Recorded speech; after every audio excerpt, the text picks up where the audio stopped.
রাতে মা রাতের বড়া পিঠে সেই স্বাদ এই বানাই দিয়েছে মা নারিকেল পিঠে বানানোর জন্য।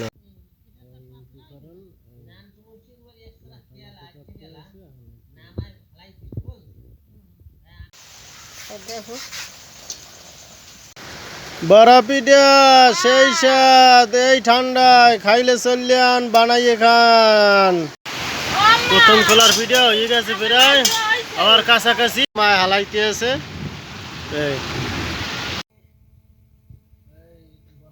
বড়া পিঠার উপকার এই হালাইতেছে মায় ফোটা ফোটা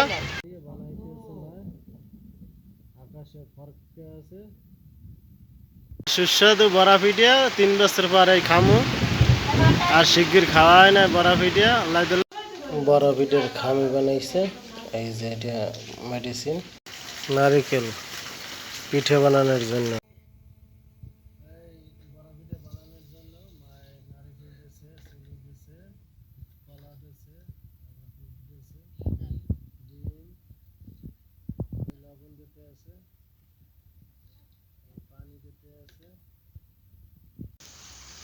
আসসালামু আলাইকুম। এই হান্নান কাকায় বড়া পিঠে খাইতে আছে মশলা মশলা করিয়া আবার মিডিয়ার মধ্যে আসতে আছে। খুব ইচ্ছে হয়েছিল এই ঠান্ডার মধ্যে আর বড়া পিঠে খাওয়ানোর জন্য, এই জন্য বড়া পিঠে পাইয়ে খুব খুশি।